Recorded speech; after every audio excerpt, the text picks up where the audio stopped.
the storms have eased off a bit, and they've left a fair bit of mess behind, I have to be honest. But oh, there's a nice little surprise. I didn't spot that one there. In fact, there's his mate. They'll be in the kitchen tonight. Lovely courgettes. Now, I came out to have a look at the potatoes because I thought we'd have some tatties tonight. And I thought I'd dig a few up. I know what you're asking. What on earth is this? Well, it's a 100-year-old potato lifting fork. Now you can see it's got lots of extra tines, about 10 tines on there too. So 8 tines. I'm never any good at maths. Now your modern forks have got 3 or 4. And I find trying to use them to lift the tatties, I always end up skewering them, or the tatties fall between them and I'm forever picking them up. But this thing's designed to catch the potatoes. It goes down just about the right depth and it lifts them nicely. Now I can see a lot of our potatoes here have actually been exposed to the air. Now if you can see these things, these are not potatoes or tomatoes. These are actually the seed that grows on the top of the potato. Potatoes grow by roots, but they also produce a seed, and that's them. You don't eat them, they make you very, very ill. But some of the potatoes themselves, it's lovely on one side, but they've been exposed to the light on the other side. And you end up with a huge different colour there and an extra amount of chlorophyll on one side. You don't eat chlorophyll, not good for your tummy. So we'll end up losing a few of these, but we'll end up saving some as well. So I've got a little basket here and I'll have a look and see if we can lift 1 or 2 of these plants while you're here and see if we get anything out of it. Now to lift the plants, if you imagine that your furrows here, your tatties are not only directly under the rise, but they're also on either side. So pull your fork back about that much. And when you dig down, don't go straight. Go at a slight angle. You get underneath the potatoes. Now it's all right me saying all of this, but can I do it? Well, let's have a look and see. Down we'll go. We'll get that right down deep, right underneath the potato plant. And here we go. Lovely potatoes coming up. Some of them have got a bit of chlorophyll on, but we'll sort that out later. Because what we're after doing now is just seeing if we've got any. Now you might remember, these were not a seed potato that I planted. This was just tatties I had in the kitchen. Some of them had started to shoot. There you go. I put them to one side and thought I would sort them out later, and I never did. And they grew shoots. So that's what I actually planted this year. And all I've done is I've just left them in the ground. And you can see there's tatties there. Not a lot on this one, I may add. There's a couple more. But it's because this one got pulled out by the winds and the storms. The whole plant was exposed. Now as you dig your potato, look at these are my beautiful sunflowers, you know, the wind destroyed them completely. As you dig your potato, just rake the soil after you've dug it.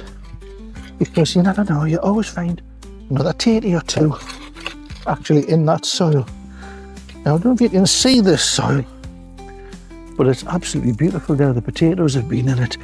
Tatties have a habit of breaking up your soil structure and allowing a lot of the microbes that's inside there to get a bit of a boost. So when you dig your tatties out, your soil's been improved. This soil now will be perfect for salads for next year. But what I'm actually going to do is I'm going to plant beans. I'll show you that when I get round to it. But I'll be putting a lot of runner beans in here and a lot of broad beans. Mainly because I like beans, you know. And they store so well too. So this is a couple of plants coming up. And again, you know, these are these are really good potatoes.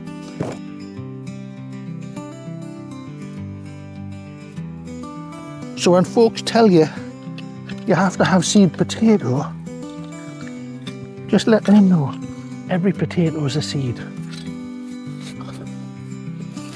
What you will get from a seed potato is a clean variety. And if you know what the potato is you're putting in, you know when you should be planting it and when you should be harvesting it. Whereas if you just get them from my cupboard, you're never really sure. Now, so this will be the last one, I think. Oh, aye. Look. Nice tatties. Something to chuck away. Some to eat. Oh, hey. That's a chipper, isn't it? I might as well do this last one in this row. Now, these plants haven't had any real looking after. I just left them. I didn't feed them. I did get a bit of a watering when it went dry for a while, but not a heavy watering. The ground itself is rich in humus. Humus? Humus. It's rich in humus. I'll be putting it on my crackers tonight. So it's rich in humus, and that holds all the moisture. So even though we had bits of droughty, kept them fed. Yeah, right up to the end here. More potatoes. Now that is not a bad crop for nothing.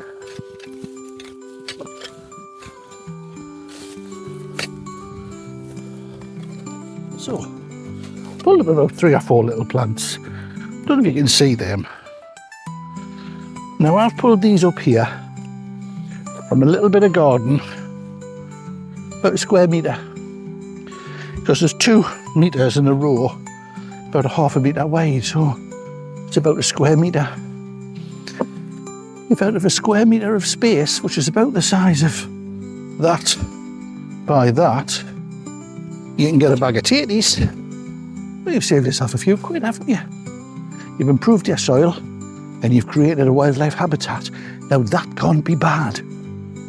So if you've got your balcony and your bucket, plant tatties in your bucket. If you've got an old box, plant them in a box. These are what I've used for years. And again, you know, the naysayers told me I'd never grow anything in them. And in actual fact, as long as you've got good drainage in the bottom, and if, you might notice I've got holes in the bottom here, but I also have holes in the side.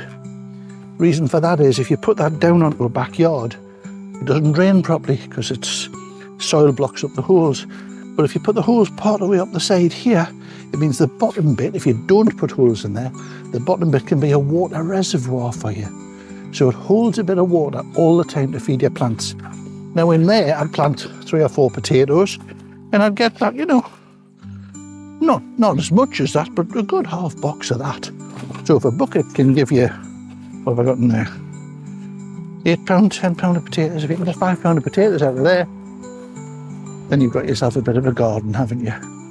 So you might remember when we planted these potatoes, they were just out of the kitchen cupboard. They weren't seed potatoes I'd been out and bought. They were literally leftovers in the kitchen. They'd thrown a few little eyes out on them and I'd rubbed off most of the eyes but kept 2. And that's what I planted. I put a little bit of my own compost in the bottom of the furrow and I stuck the tatty on and pulled the earth over.